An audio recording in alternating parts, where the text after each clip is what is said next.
רבה על ההזמנה, אני ממש שמחה להיות כאן. שמי טליה פריד, ואני מתנצלת, אני אדבר באנגלית, אבל אני אדבר לאט ויש תמונות.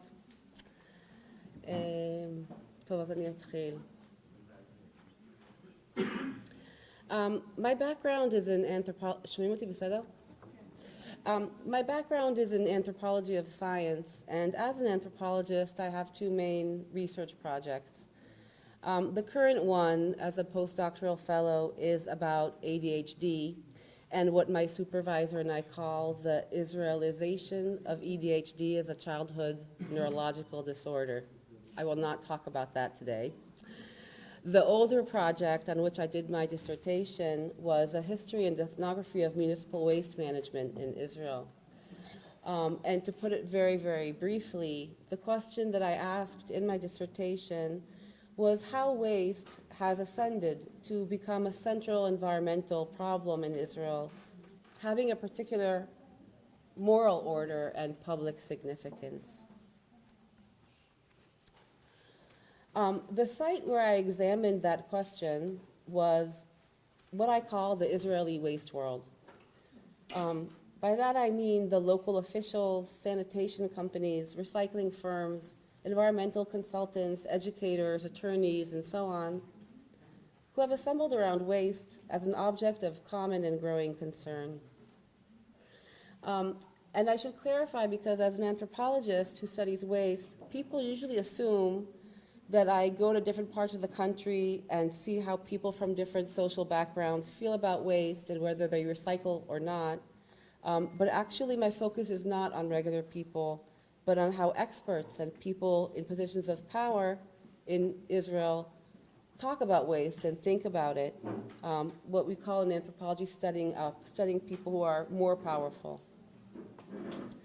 And in my talk today, I will share a few historical and ethnographic findings that I hope might be relevant to people who are interested in the social and historical context of Israeli waste treatment and policy.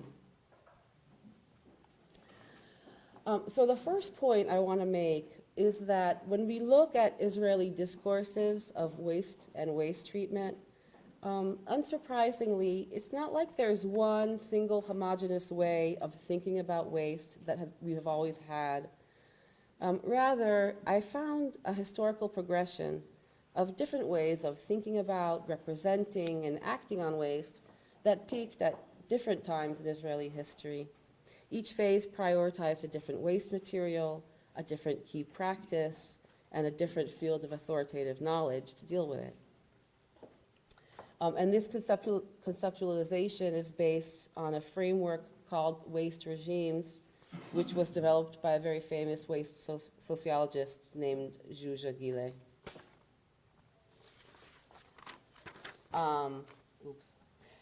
The earliest phase was the cleaning regime, which centered on the problem of littering in public spaces in the early years of the founding of the state. And it focused on civilizing Jewish residents and immigrants. Later, the landfilling, going very quickly, each one of these is a whole chapter, but later the landfilling regime focused on establishing a centralized infrastructure for waste disposal. It registered a shift from a common sense understanding of waste problems based on assumed cultural norms to a professional understanding based in natural sciences and planning. And given the interest in composting in this workshop, I will say a bit more about composting. Composting municipal waste has a long history in Israel, both in terms of waste treatment operations and in local scientific interest. It was actually quite common in the 1950s and 60s. According to Alon Tal, who is a leading environmental figure, about 40% of Israeli municipal waste was composted in industrial facilities, mainly for application in citrus farming. But for public health and economic reasons, most of the factories shut down in the 1970s and 80s. When Israel joined the OECD, it was obligated to align waste treatment with the European Waste Directive, and there was an effort to revive municipal composting at a national scale. This became a flagship project by the Ministry of Environmental Protection called the Recycling Revolution, or Mapach HaMichzur, which began about 2007. And one arm of the revolution was composting and the other recycling. The project was carried out at an enormous public cost, and the composting programs mostly failed, leaving recycling as the dominant regime today. An important difference between these regimes is that composting has never expressed a capitalist logic that inheres in contemporary recycling. Israeli scientists and planners have typically expressed only a modest hope that agriculture would at least absorb the product and find it useful. This contrasts with the win-win-win mentality of recycling, which emphasizes waste profitability. It is evident in statements like, our waste, our garbage is worth gold, or you can save a lot of money by preserving the environment. In contemporary composting programs, residents sometimes get a free compost sample, such as pictured here on the left, as a reward for their participation. This is seen as closing the cycle of mutual gift giving. As a composting consultant once explained to me, I quote, I come, I guide a family the first time on how to separate trash. The second time I ask, how's it going? And all that. The third time, come, have a bag. What's in the bag, they ask. He responds, this is that stinking material that you were so disgusted by. Put it on your plants, see what happens. This closes your circle. People like a gift. This ethos of composting picks up older colonial environmental imaginaries of the land of Palestine as supposedly desiccated and abandoned, and the famous Zionist injunction to redeem the land and make the desert bloom, להפריח את השממה.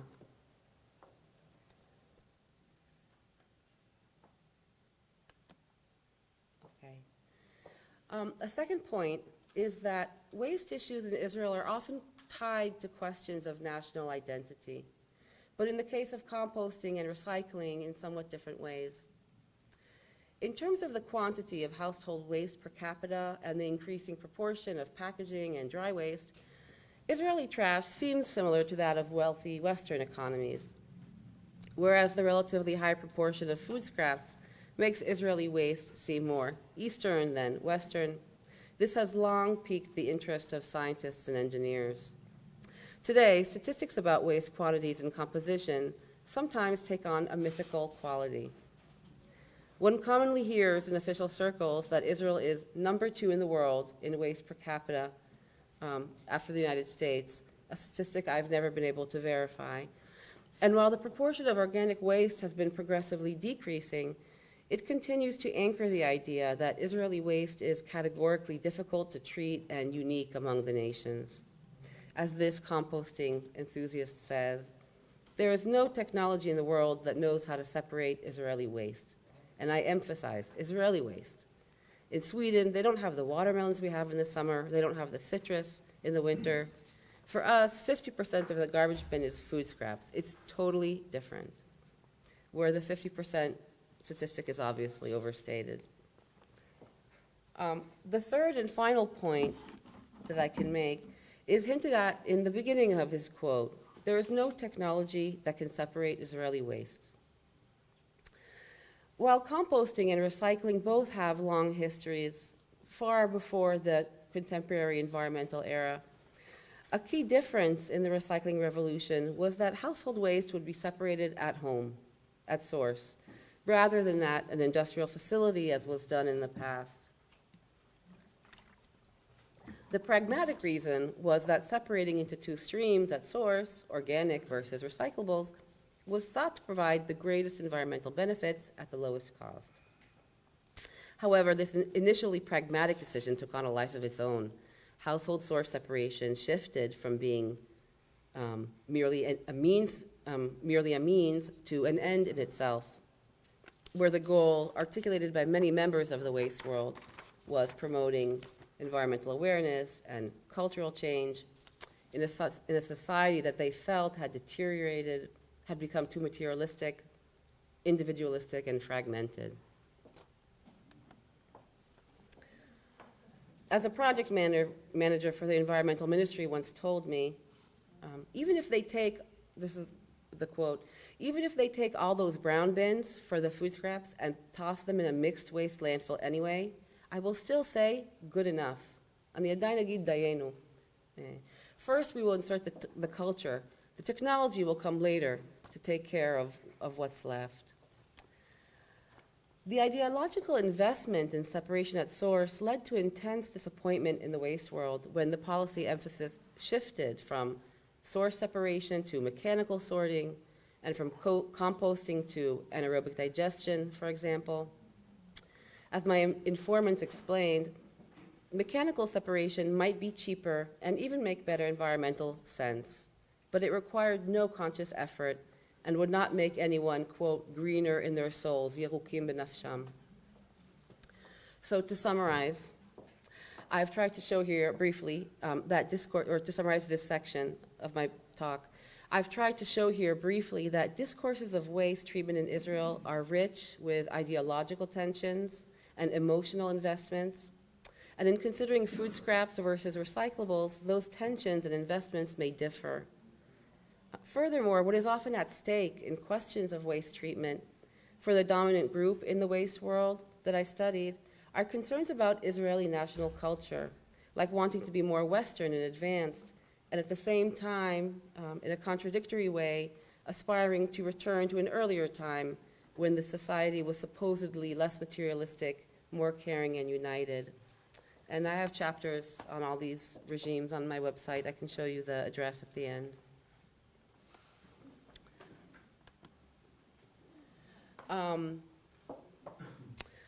So now some ethnographic findings. As part of my research in the waste world, I spent some time at an environmental consulting firm that specializes in waste as a kind of junior consultant, stagiaire kind of role. And I will share an ethnographic excerpt about a composting program that I followed as a means to illustrate some of the moral and social assumptions about human waste relations that are dominant in the waste world and how they become problematic in the field. At the same time, those assumptions are almost never brought up for explicit consideration and reflection. And for context, as many of you probably know, waste consultants are commissioned to provide detailed surveys of household waste on behalf of national and local authorities, oftentimes as a condition for the financial support for source separation programs. And the example I just discussed here is from a sidewalk survey of a composting program in a place that I will call downtown, which is a relatively poor and mixed Arab-Jewish city in the center of the country. The purpose of the survey, in the words of Gil, the environmental consultant I was shadowing that day, was to document, quote, what the separation quality is and how much cooperation exists. And as you can already see in the photo, the irony is that to survey the residents' cooperation in the brown bins, we have to walk all around this sanitation hazard.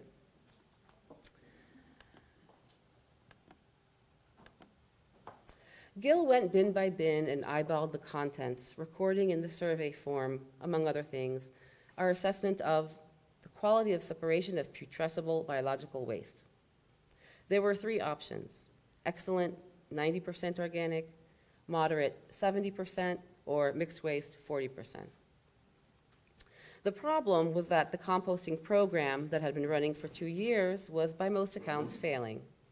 Many of the bins were empty. Gil explained that these empty bins were the trickiest. She said, it could be that you'll see a bin that doesn't have anything in it because it was just collected yesterday. So we say that it's moderate because it's not in use. It's not mixed waste because I don't know. It could be that they do sort. And I also don't know if it's good sorting, so I just say something in the middle. This solution, saying something in the middle, was one of a range of invisible tasks and skills that the consultants honed in evaluating waste in these kinds of indeterminate or impossible situations. Gil was very clear-eyed about the absurdity. She said, it doesn't give you anything, this report. By eye, you don't really know what the sorting quality is. When I asked her what the city does with the information once we've collected it, she shrugged. Not a lot.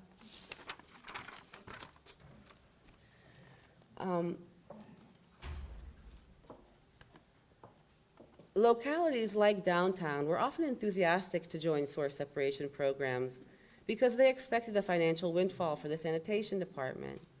They also hoped that, quote, entering the process, as a municipal leader said to me, entering the process of separation at source presents the city as modern, sustainable, advanced, creating a better image and self-image among residents. Yet in the situation of neglect and mistrust, some of the residents in downtown had taken to screwing shut the composting bins, as you see in the circle, because the bins themselves had become an environmental nuisance in their eyes. Throughout the morning, I noticed pieces of old bread carefully bagged and placed on dumpster tops or bin handles. The scraps didn't count towards the survey, of course. They were not in the bins. But their careful placement stood out against the harsh atmosphere and the sense of neglect and failure in downtown. Waste reclamation in Israel is often tied to explicit aims of civilizing people, making them more environmentally aware, and combating the culture of consumption. But the bread scraps suggest that the moral universe of waste in homes and neighborhoods is much deeper than officials usually recognize, and that waste problems cannot be reduced just to the supposed inherent wastefulness of some people. That assumption, which in sociology is called the throwaway society thesis, is actually widely rejected by most sociologists, and nonetheless it is very widespread in public discourse about waste.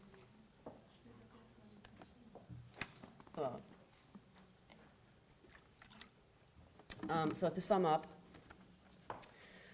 social assumptions about human waste relations are almost never open to serious consideration in the Israeli waste field.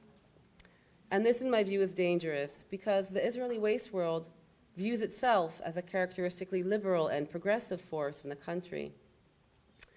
Therefore, the waste world has significant power to naturalize the stories that it tells. And if these stories were examined, the politics of waste treatment might be viewed very differently. Most notably, we can consider that the environmental hazards of waste treatment, including composting, are increasingly displaced to occupied 1967 territories. And as we may be aware, the waste world has little interest in the environmental impacts of waste and waste treatment outside its imagined national boundaries. And keeping those impacts invisible may even help the waste world to sustain composting and recycling as idealized, romanticized national projects that everyone should participate in and feel good about.